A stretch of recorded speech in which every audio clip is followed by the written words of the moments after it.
आज हम बात करेंगे अनजानी पोर्टलैंड सीमेंट कंपनी के बारे में। ये कंपनी मैन्युफैक्चरिंग करती है हाई क्वालिटी प्रीमियम सीमेंट और सेलिंग भी करती है, ट्रेडिंग करती है सीमेंट की। ये कंपनी ऑल ओवर इंडिया में।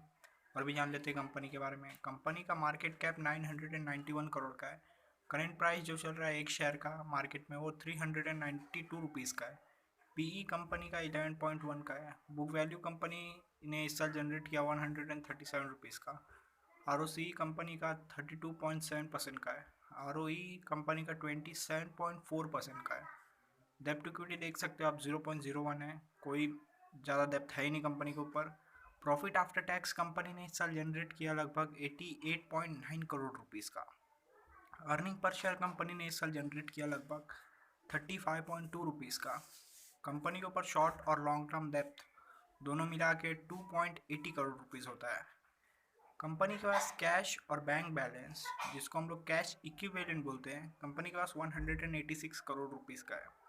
कंपनी ने इसी साल टोटल सेल्स करके दिखाया लगभग 407 करोड़ रुपीज़ का। आगे चलते हैं और क्वार्टरली रिजल्ट जान लेते हैं कंपनी का। सितंबर क्वार्टर में कंपनी ने सेल्स किया 92 करोड़ का, जिसमें प्रॉफिट बिफोर टैक्स रहा 24 करोड़ का। प्रॉफिट आफ्टर टैक्स रहा 21 करोड़ रुपीज़ का।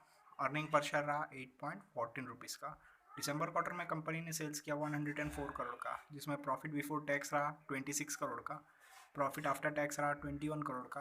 अर्निंग पर शेयर रहा 8.34 रुपीज़ का। मार्च क्वार्टर में कंपनी ने सेल्स किया 130 करोड़ का, जिसमें प्रॉफिट बिफोर टैक्स कंपनी ने जनरेट किया 31 करोड़ का। प्रॉफिट आफ्टर टैक्स कंपनी ने जनरेट किया लगभग 24 करोड़ का। अर्निंग पर शेयर कंपनी ने जनरेट किया 9.56 रुपीज़ का।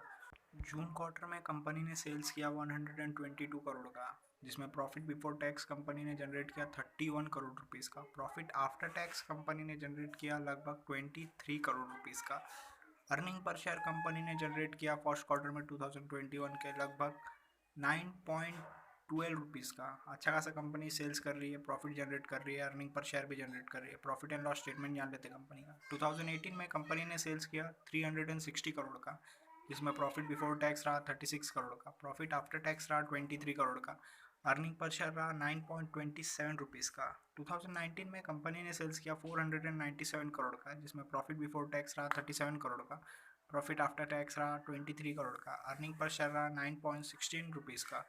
2020 में कंपनी ने सेल्स किया 409 करोड़ का, जिसमें प्रॉफिट बिफोर टैक्स रहा 64 करोड़ का। प्रॉफिट आफ्टर टैक्स रहा 40 करोड़ रुपीज़ का। अर्निंग पर शेयर रहा 15.96 रुपीज़ का।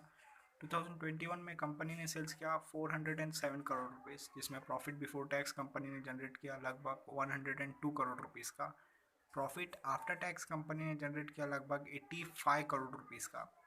अर्निंग पर शेयर कंपनी ने अच्छा खासा जनरेट किया लगभग 33.61 रुपीज़ का। पिछले साल से कंपेयर करोगे इस साल को तो कंपनी ने सेल्स बढ़ाया है, प्रॉफिट बढ़ाया है और अर्निंग पर शेयर बहुत ज़्यादा बढ़ाया है। प्रॉ जान लेते हैं कंपनी का। कंपनी लगभग डेट फ्री है। कंपनी ने पिछले 5 साल में प्रॉफिट में ग्रोथ जनरेट किया है 33.85% का, वो भी कंपाउंडेड एनुअल ग्रोथ रेट के हिसाब से। कंपनी ने अच्छा खासा डिविडेंड पे आउट मेंटेन करके रखा है लगभग 24.51% का। रेशो जान लेते कंपनी का। कंपाउंडेड सेल्स ग्रोथ रेशियो देख लेते हैं। पिछले 10 साल का एवरेज सेल्स ग्रोथ है 10% का, पिछले 5 साल का 8% है, पिछले 3 साल का 4% है और आगे आने वाले साल का एस्टिमेट है कि 23% कंपाउंडेड सेल्स ग्रोथ होगा कंपनी का। कंपाउंडेड प्रॉफिट ग्रोथ देख लेते हैं। पिछले 10 साल का एवरेज है प्रॉफिट ग्रोथ 65% का, पिछले 5 साल का एवरेज है 34% का, पिछले 3 साल का एवरेज है 54% का और आगे आने वाले साल का एस्टिमेट है कि कंपनी प्रॉफिट ग्रोथ जनरेट करेगी लगभग 107% तक।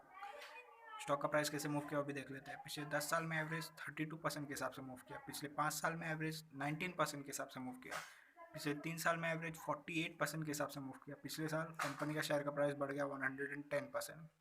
रिटर्न ऑन इक्विटी देख लेते हैं। पिछले 10 साल का एवरेज रिटर्न ऑन इक्विटी है 16% का, पिछले 5 साल का एवरेज रिटर्न ऑन इक्विटी है 19% का, पिछले 3 साल का एवरेज रिटर्न ऑन इक्विटी है 19% का। पिछले साल कंपनी ने रिटर्न ऑन इक्विटी जनरेट करके दिखाया लगभग 27% का। और शेयर होल्डिंग पैटर्न जान लेते हैं कंपनी का।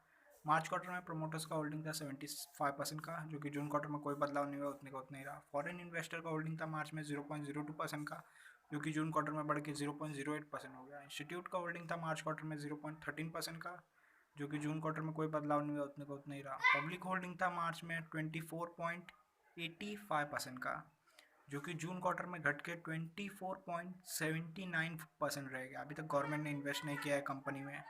अगर आपको एनालिसिस अच्छा लगा तो प्लीज़ लाइक करें, शेयर करें, कमेंट करें और चैनल सब्सक्राइब करना।